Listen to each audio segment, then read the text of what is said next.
what's the difference between Google searching for a book and AI searching for a book? Google search, you might search, show me a cozy mystery book that's set in Martha's Vineyard. And you get a list of pages, and then everybody be trying to be the first one of those pages. Now, instead of that, the AI is actually doing that search for you, consolidating all the information underneath those links, and then providing an answer and a recommendation to you. Instead of building one page that's really awesome and SEO optimized, you got to have your book in lots of different places that are authoritative. So when the AI does a search, it comes back and says, this book seems to be everywhere. I should recommend it to this user. Welcome to the Written Word Podcast, the podcast for authors who want to build a successful writing career.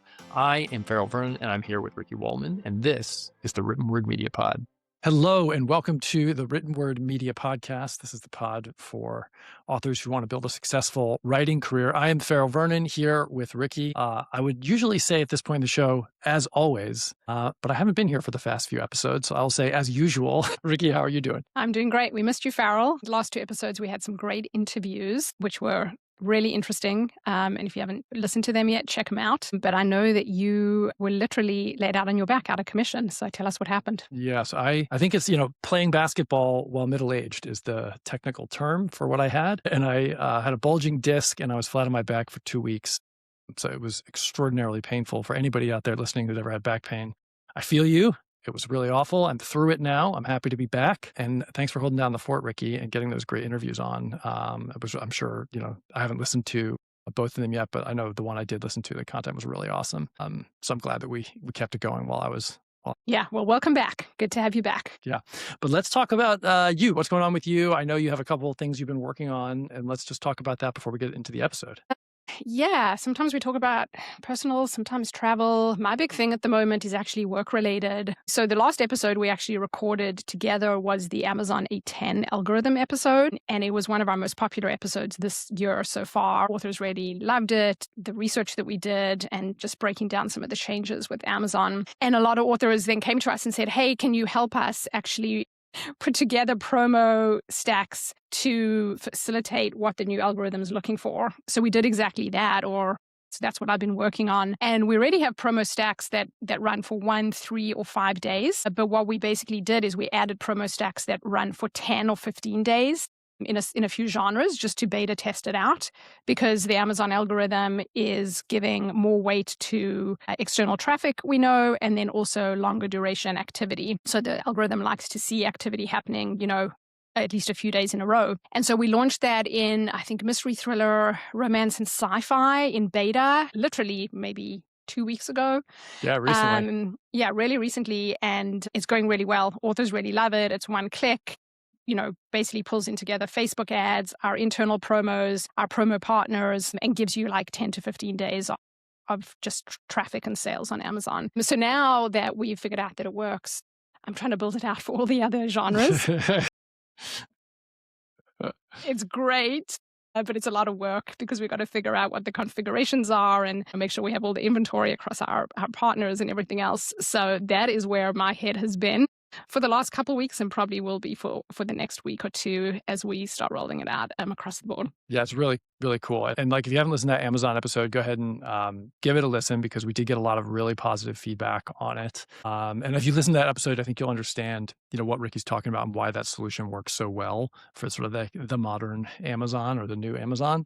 So we're really excited about that as a product. And on that episode, we talked a lot about algorithms and the Amazon algorithm and how it looks at your books. Today's topic, we're looking at something very similar, but also a little different. So the topic we wanted to tackle today is how the AI engines look at your book. And so to tee this up a little bit, one of the things that historically in marketing has always happened is what was called SEO, search engine optimization. And now as more and more people migrate to using one of these AI engines or AI search, they're calling it GEO, or generative engine optimization. And that is sort of the global term for finding stuff using AI engines. But today we wanted to focus specifically on books, because we've been getting this question from authors a lot, like, hey, when I promote with you or when I do this, does my book show up in ChatGPT? Does my book show up in Gemini? Those kinds of things.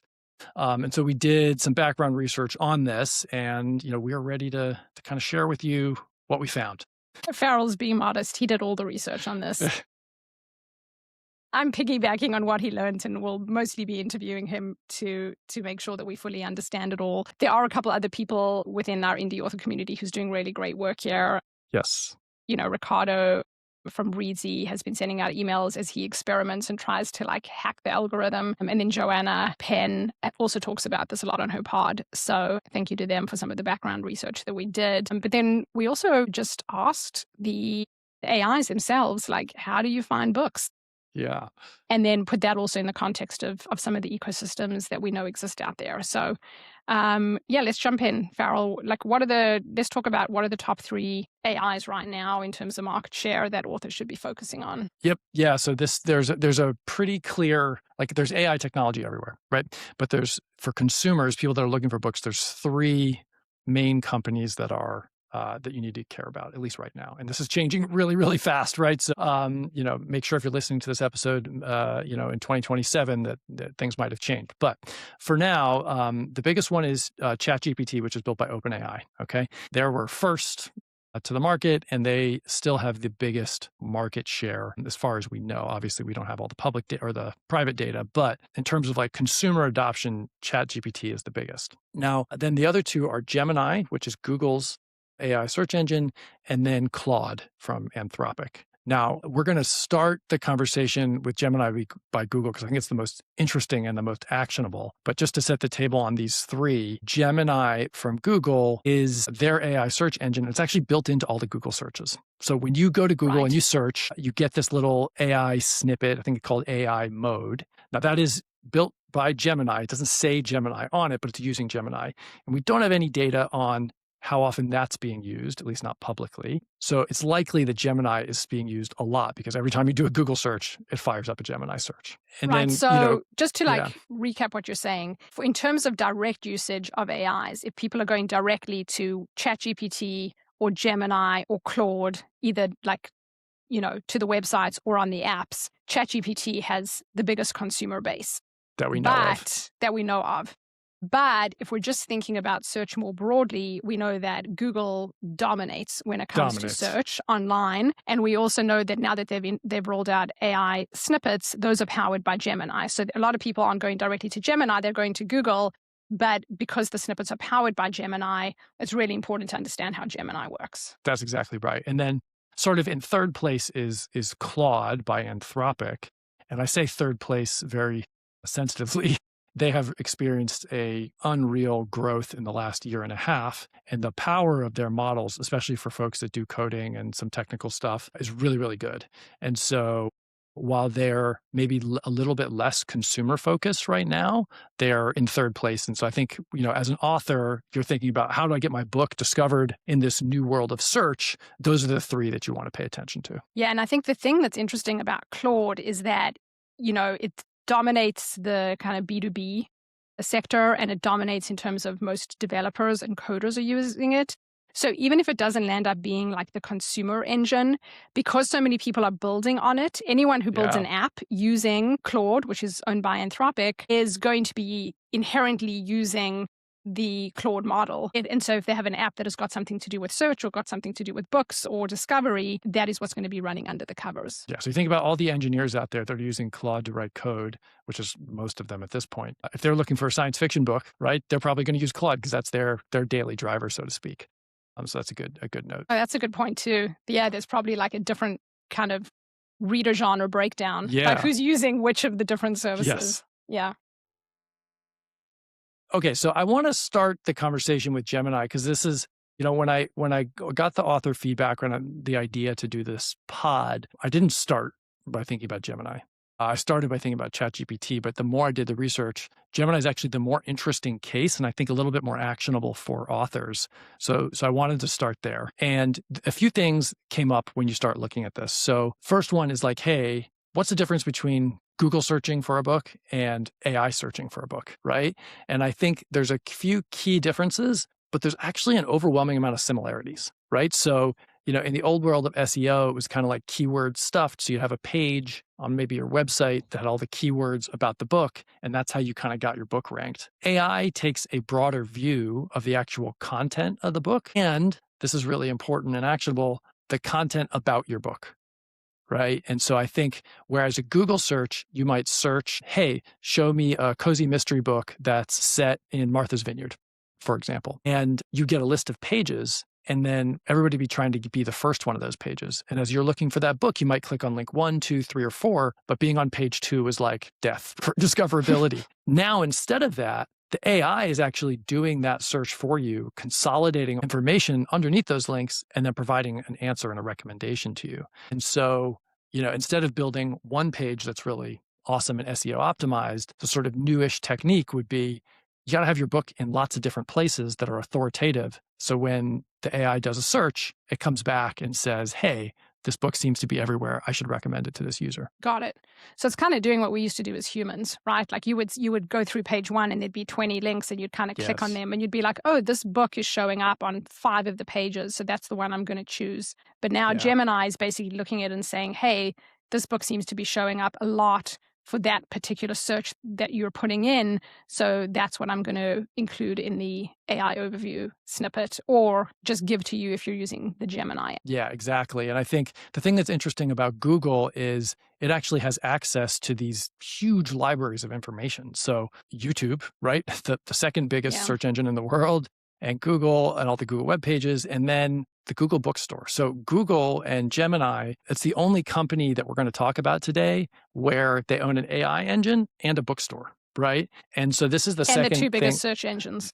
And the 2 biggest search engines, right? So it's sort of like, you think about where to focus and it's like, well, they may not have top market share right now, but I think it's a decent bet that they'll be high up for a long time. But you think about the bookstore, right?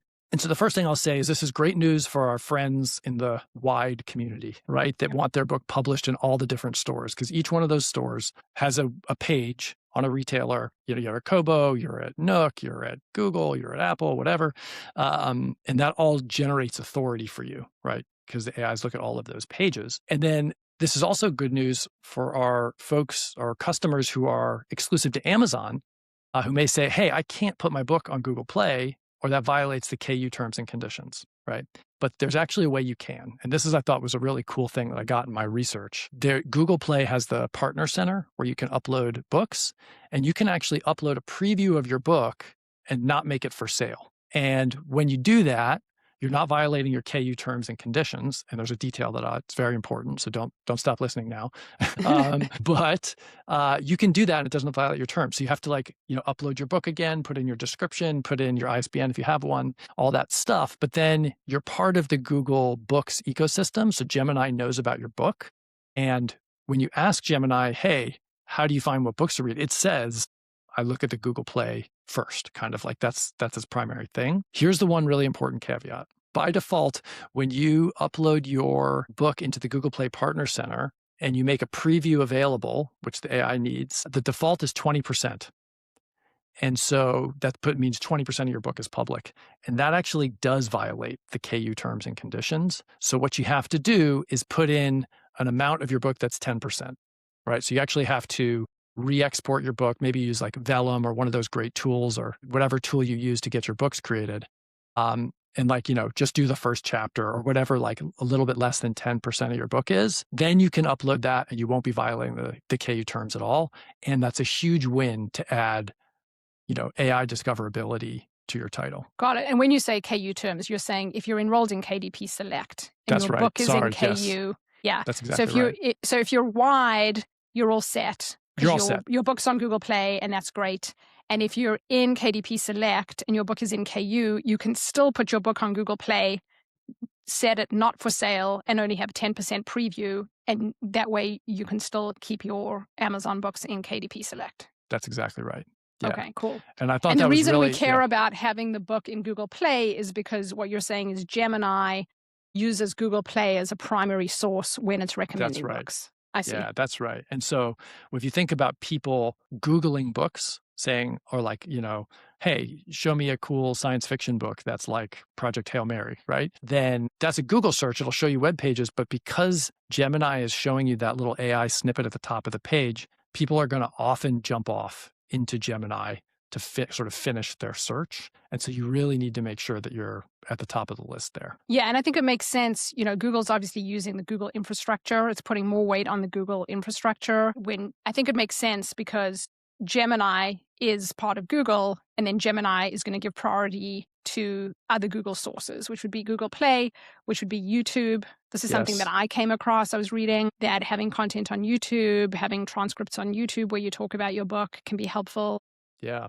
And then just the general, as you mentioned, like SEO best practices. So if your book is on many different websites, if it's listed on many different listicles, whether that be on like a Goodreads site or an author site or a new in book site, all of that data is being pulled in by Gemini as well. Yeah, that's right. And when you promote with like written word media like us, a big part of the value of that promotion is that we send it out to email subscribers, right? But a side effect of that is that you get published on our website as well, and that builds authority for you. So it's a good way to sort of say, hey, I'm getting the promotion from the email, but also you're getting sort of increased discoverability by being on that web page. Got it. So you're saying even not if it's just, obviously on new in books we have listicles, but you're saying just having your books listed on like free Booksy or bargain Booksy on the website when you're running that deal, that's getting indexed and cataloged as well. Yeah, I think, that's the thing that the AI is, like you said, I think you did a really good job saying it's like having somebody else search for you, right? And the more places you find, then the AI thinks to itself, hey, this must be a really important book, or this book is being talked about a lot. And I'm glad you brought up that YouTube, because that's like the next point on my list, is that YouTube and YouTube transcripts. And so it's like, well, how do you get your book on YouTube, right? Well, you can talk about it, right? And to tease, an upcoming episode, we're going to have an episode dedicated to YouTube. We as authors sometimes may feel a little sheepish about being on camera, and it's time to figure that out, because this can really help your book, right? And it doesn't mean that you have to sit there and talk for an hour and a half about your book. Even a 2-minute video that gets a few comments will help. I think, the new world is get your book talked about in a lot of different places, and that will help increase the authority from an AI perspective. This is very reminiscent of the Amazon episode, because we talked about the new Amazon algorithm is all about contextual search, right? And that's what we're talking about. Like Gemini is just going out there and is grabbing all of this data and getting as much context of the book as possible, and then saying, okay, based on all of this context that I have, this is what I think my answer should be. Yeah. And I think, another one of the techniques that we discovered that works, and that like the AIs, the funny thing about doing this research in the past, you read papers, and like for that Amazon episode, we read like an academic paper, but for this, it's like you ask the AIs about themselves. So I was like, hey, ChatGPT, how do you discover books? And then you go over, to Claude, and you're like, Claude, is ChatGPT telling the truth? Like, is that really how he does it? And then you kind of go back and forth. And I felt a little crazy doing some of the research, but it was interesting. You can talk to the bots now. You can talk to the bots now, yeah. But I don't know how I feel about this new world. I'm going to have to stick with that one for a little while. Yeah, I think it's very mixed, right? But one of the really interesting things was, when you do a search query in the old world, you would look for something and then you'd have to dig through stuff. In the new world, you ask a question and you get an answer, right? Yeah. And so one of the techniques you can use, and this is great for on your own webpage, or if you do an interview with somebody, is having a FAQ section on your sort of book description where you literally have questions that are ask and answer. So I'll give you an example. It's like, hey, what kind of person would enjoy this book? And you'd be like, oh, somebody that likes dark sci-fi and reads on their Kindle would love this book, right? And then you start, building those questions.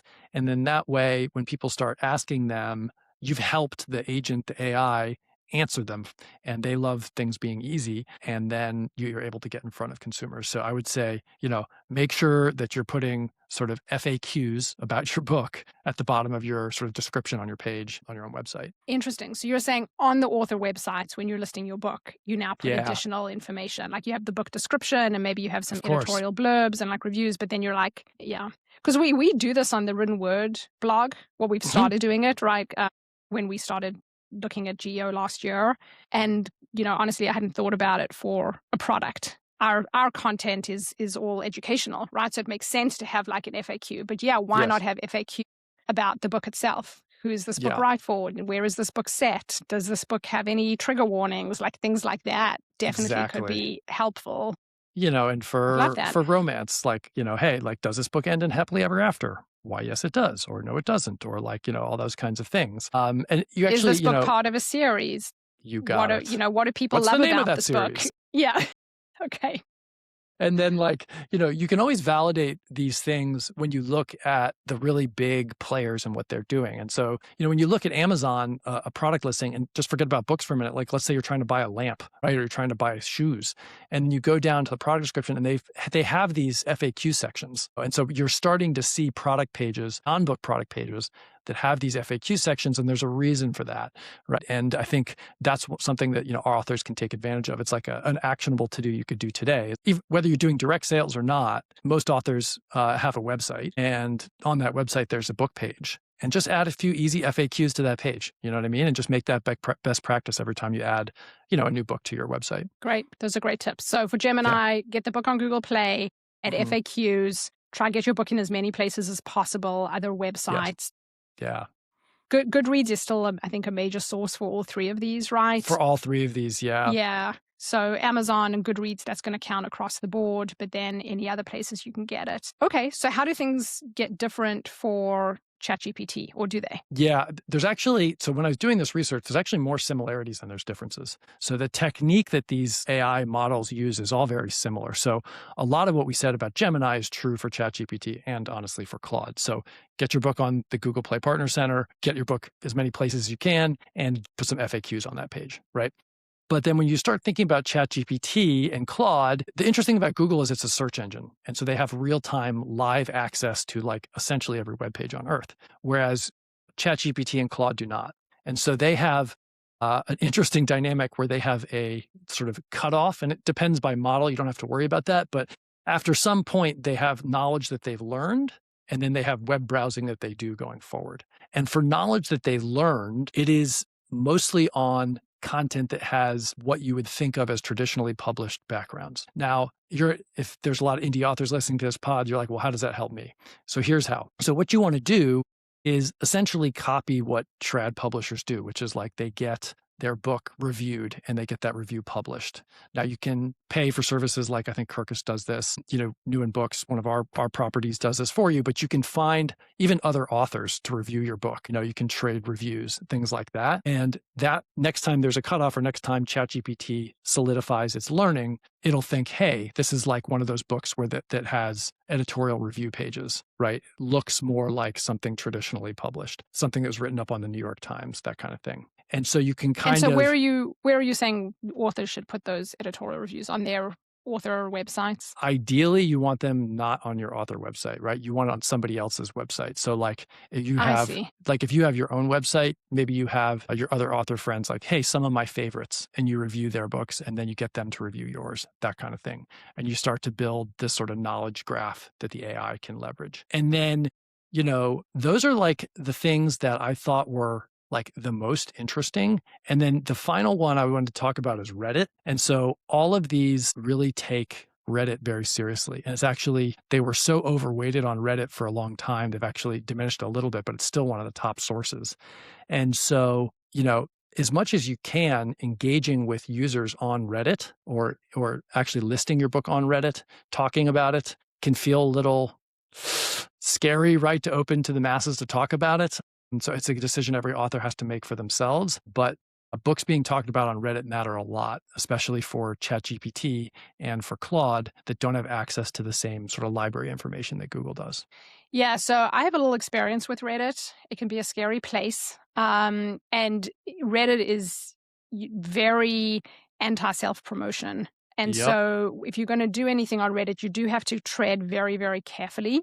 The ideal scenario for Reddit is to get other people, like your superfans, your readers, talking about you there. And ideally, these are people who already have a Reddit footprint, because that's the other thing. Reddit is very suspicious of somebody who comes in, sets up a new profile, and then is starting to talk about or promote their book. But something that might be worth doing is you could always email your audience and say, hey, if any of you are active on Reddit and would be willing to, post a thread about my recent book and what you liked about it, really appreciate that. And then you actually have a user with some history who's doing something on there, because it is very easy to get banned. The other thing I think that some people have had some success with on Reddit is actually when you find a group that might be the place to talk about your book, to actually contact the moderator before you post. So you could join, if there's a group called Avid Sci-Fi Readers group on Reddit, you could join, not talk about your book, but just kind of start chatting to people. But then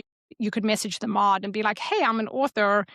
Can I talk about my book? Should I not talk about my book? And the mod will help you, because the mods are the ones who are going to land up banning or deleting your stuff. So if you kind of get them on your side first and understand what the guidelines are for that discussion group itself, that could be helpful. Yeah, that's great. And I think, because I spend a lot of time trying to figure out what matters for book discovery, Yeah. but there are some things that are trickier than others, right? And I think for YouTube and for Google Play partners, like these things are somewhat easy, right? Low risk. Reddit, I'm glad you flagged that. It's like a little bit higher risk, takes a little bit heavier touch, but can be really impactful if you can get your book discussed there. Yeah, I would say it's probably advanced or level of complexity high. Yeah.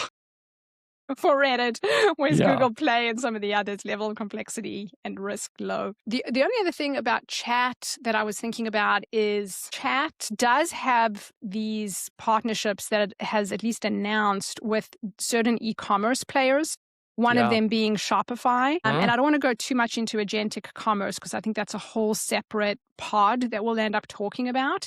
But I do think that if you have an author store on Shopify, that is going to be a plus in the column of ChatGPT, because I do believe that there is some sharing of catalogs going on. And right now, I think if someone asks about a book, it just kind of gives you a shopping card that you then click and it directs you to the Shopify store. But eventually it's probably going to be more integrated. And then I think they also have a partnership with Walmart, but that's, I think, less relevant, obviously, for our authors. But yeah, if you're on Shopify, that's a plus. And if you're doing some of the things we talk about, like if you do have products you're selling on Shopify, adding those FAQs on those pages is probably going to help you with ChatGPT. And if you're considering opening a store or going direct, you might want to put Shopify at the top of your list for that reason. Yeah, that's a great point. And I think, a lot of the things that we talked about on the Amazon pod are actually still relevant here in terms of like your description. And so we talked about FAQs, but also when you think about Claude and you think about ChatGPT, they're very good at like taking text and figuring out patterns there, right? And so the more text you give them about your book, the more able to recommend they are. So even on your Shopify description, while maybe something short and marketing and punchy used to be the way to do it, you want to make sure you actually give a decent amount of description of the book, because any sort of theme that comes up is something the AI can latch on to recommend that book, right? And so for romance, we talked about this on the Amazon pod, like, hey, if it's bittersweet, enemies to lovers, like any of those tropes that people are going to want to know about, make sure you literally say that out loud and write that in the description, and that'll help. Yeah, and that's where reviews become really powerful as well. We haven't talked about that specifically here, because it's another, in terms of level of difficulty, that's probably moderate. Like it's really hard to build up your review base. But anytime you do have reviews of your book, that is such like data-rich, context-rich content that the AIs across all three of them can actually grab, because the readers are talking about how the book made them feel. They generally list like, very specific things about the book that maybe you wouldn't think to put in the description or in your FAQs, but it's called out by the readers in the reviews. So reviews, always important as an author, no matter what you're doing, but also important here for AI. Yeah, absolutely. And something I just want to make sure we mention as we kind of come to the sort of close of the episode is, we're talking about these different AI engines in terms of like how people are going to discover your book. We are not in any way recommending any of them as the one you should use. Like, authors that are, maybe don't want AI included in creating their work, that's fine. We're not talking about that at all here. All we're talking about is from a reader standpoint, when they start to use these tools to discover your books, how you can make sure that your book, whether it was written by a human or with AI or however you decided to write it as an artist, that it's discoverable and ready, and that you have the best chance of getting that reader you can. Yeah, I think the way to think about this is like we're in the early stages of GEO, kind of like, I started working in the internet back in like 2007, and everyone was trying to figure out like Google and Google search, and it was in its infancy, and now it's become so much more complex. That's where we are today in GEO. And I think it's pulling a lot of the practices from SEO, because as humans, we tend to kind of